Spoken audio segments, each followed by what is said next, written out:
Om Swastiastu. Kita jumpa lagi di Mobarung Channel pada hari ini dan masih dalam Gesah Balikau dan tentunya masih bersama saya Rara Ayu. Jangan lupa untuk like, comment, share, subscribe dan juga tekan tombol lonceng untuk mengetahui video-video terbaru dari kami. Ada yang spesial hari ini karena hari ini saya dan juga tim sangat merasa bangga dan luar biasa karena bisa bertemu dengan sosok yang satu ini, di mana sosok yang satu ini disebut sebagai sosok Kartini modern di Kabupaten Jemberana. Beliau adalah istri dari Perbekal Desa Yehembang yang pada saat ini menjabat sebagai Ketua DPRD Kabupaten Jemberana periode 2019 sampai dengan 2024. Nah, langsung saja kita sapa, ini dia Ibu Nimade Sri Sutarmi. Om Swastiastu, Ibu Punapi gatrenya. Becik-becik.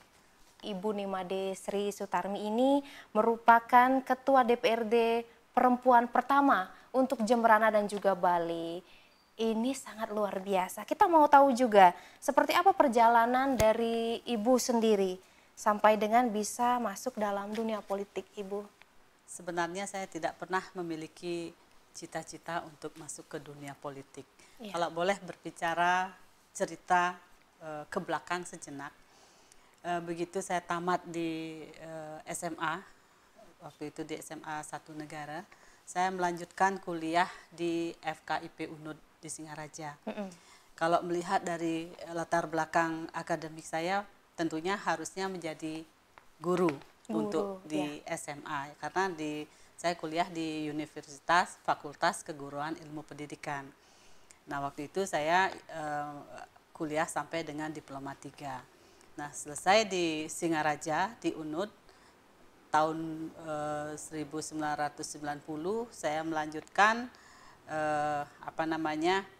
ke dunia pariwisata. Jatuhnya ke dunia pariwisata. Di sana saya belajar tentang pariwisata, langsung kerja selama 7 tahun. Itu di Denpasar. Kemudian setelah 7 tahun di sana, di 97 saya kembali ke kampung karena saya menikah dan saya ikut membina usaha yang dibuat oleh suami pada saat itu. Nah, kemudian di sela-sela kegiatan saya di membina usaha, saya juga diminta untuk ikut bergabung di aparat pemerintahan desa di Desa Yehembang sebagai bendahara desa. Nah, kemudian tahun 2004 saya diminta sebagai Ketua Panitia Pemilihan Kecamatan di PPK Pemilu pada saat itu. Baik. Dan pada saat itu saya sebagai Ketua PPK untuk Kecamatan Mendoyo dari 5 anggota PPK. Nah, itu kemudian berlanjut, akhirnya saya diminta untuk ikut bergabung ke dunia politik. Pada saat itu kebetulan dalam setiap struktur kepengurusan partai itu wajib menyertakan 30% perempuan. Nah, saya diminta oleh tokoh-tokoh partai pada saat itu untuk bergabung menjadi masuk ke struktur partai. Nah, di sanalah saya mulai lebih dalam menggeluti tentang dunia politik. Sekarang Ibu sudah menjadi Ketua DPRD perempuan pertama untuk Bali dan juga khususnya untuk Kabupaten Jemberana. Bagaimana perasaan Ibu? Kalau berbicara tentang perasaan, tentu bercampur aduk ya. Bercampur aduk. Jadi ada suka, ada bahagia, ada bangga, ada senang, itu menjadi satu. Kenapa? Karena saya membuktikan bahwa perempuan itu bisa sejajar dengan laki-laki. Jadi saya sudah membuktikan itu dengan saya duduk sebagai anggota DPRD dalam 3 periode. Jadi periode ketiga ini akhirnya saya bisa mencapai posisi sebagai Ketua DPRD dan merupakan pertama kali dijabat oleh perempuan di Kabupaten Jemberana, bahkan juga di Bali. Jadi satu-satunya perempuan pertama sebagai pimpinan tertinggi di DPRD. Iya, itu sangat luar biasa sekali tentunya. Dan iya, mengulas kembali masa kecil dari Ibu Ketua DPRD Kabupaten Jemberana kita, apakah ada terbayang, terbersit mungkin, wah besok nih harus menjadi Ketua DPRD Jemberana nih, seperti itu Ibu? Eh, Kalau bercerita tentang masa kecil, eh, pada saat itu cita-cita saya ya melanjutkan menjadi profesi orang tua kan begitu. Iya, Pada saat itu orang tua saya dua-duanya adalah guru. Karena itu guru. saya kuliahnya itu di Fakultas Keguruan. Tetapi dalam perjalanan akhirnya ya sampai seperti itu, larinya malah ke Ke politik. politik. Jadi sama sekali tidak ada waktu itu cita-cita untuk menjadi terjun ke dunia politik, walaupun latar belakang sebenarnya orang tua saya terutama bapak adalah juga waktu saya masih SD beliau sebagai anggota DPRD di Provinsi Bali. Jadi Oke. mungkin ada gen politiknya atau bagaimana, tetapi terus terang pada saat beliau sebagai anggota DPRD saya sedikit pun tidak terbersit Iya. keinginan atau cita-cita untuk melanjutkan profesi beliau di bidang politik tersebut. Oke. Apa tantangan untuk seorang perempuan jika turun ke politik? Dunia politik. Iya. Eh, Kalau sekarang sih setelah 3 periode saya pikir mungkin saya sudah melewati beberapa tahap tantangan. Tetapi ketika awal dimulai ketika saya menjadi ketua PPK Kecamatan Menduyu, di sanalah saya mulai tertarik dengan dunia politik. Pada saat itu saya melihat bagaimana pertarungan calon-calon anggota dewan, calon-calon anggota DPRD, yang mana pada tahun 2004 itu adalah pertama kali dilakukan pemilihan secara langsung. Kemudian kepada pemilihan suara oleh caleg itu sendiri. Pemilihan langsung kepada caleg itu sendiri. Nah, di sana yang saya melihat pergerakannya luar biasa, kok rasanya tertarik kan begitu. Jadi tantangannya sebagai perempuan di dunia politik tentu banyak sekali. Banyak sekali tantangan karena selama ini kan perempuan dianggap selalu nomor 2. Jadi yang paling utama itu adalah laki-laki dalam semua bidang. Nah, ketika saya mulai terjun ke dunia politik, mulai bergabung, kemudian berusaha berinteraksi dengan masyarakat luas, tentu suara-suara sumbang banyak karena saya perempuan. Kalau kita lihat di dunia politik itu tidak mengenal waktu. Seringkali saya datang kalau ada kegiatan, ada event pemilu itu datangnya subuh bahkan pagi, bahkan tidak sempat mandi berjalan lagi. Nah, kebetulan saya kan tinggal tidak di perkotaan. Jadi rumah saya di Embang. Jadi jauh dari perkotaan pada saat itu tentu banyak suara-suara yang sedikit sumbang karena saya perempuan, kemudian ikut berpolitik seperti itu. Banyak tantangan. Kemudian tantangan yang lain dari kaum laki-laki yang menganggap remeh, memandang enteng bahwa perempuan itu sebagai pelengkap saja. Nah, kebetulan pertarungan itu saya rasakan di pertama kali saya masuk sebagai calon anggota legislatif di 2009. Itu saya masuk, di sanalah saya mendapat tantangan luar biasa ketika mencari suara, kemudian saya seorang perempuan, kemudian pertarungannya laki-laki lebih banyak dari kita karena kita kan cuma 30% perempuannya. Ya seperti itu tantangannya. Iya. Dan kalau tadi juga mendengar seperti apa dukungan dari keluarga terhadap karir Ibu? Ya, dukungan keluarga, suami terutama itu sangat mendukung 100% karena kenapa? Latar belakang beliau juga dari politik. Karena beliau sebenarnya suami saya sudah terjun ke dunia politik jauh lebih dulu dari saya. Jadi pada saat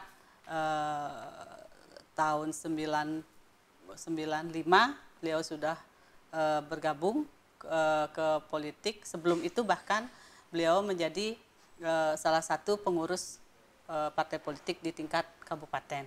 kemudian kebetulan di PDI Perjuangan pada saat itu. Jadi karena beliau pernah masuk ke dunia politik dan tahu politik dan kemudian mensupport saya masuk ke struktur partai, artinya dukungan penuh saya dapatkan dari suami dan juga anak-anak.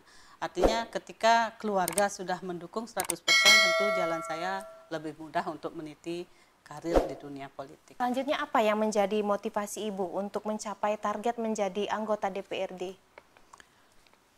Berbicara tentang motivasi, sebenarnya saya ketika ditawari masuk pertama kali ke struktur partai untuk memenuhi kuota 30% perempuan, saya merasa terpanggil. Karena itu tadi, kesetaraan gender. Jadi saya ingin menunjukkan bahwa perempuan itu bisa.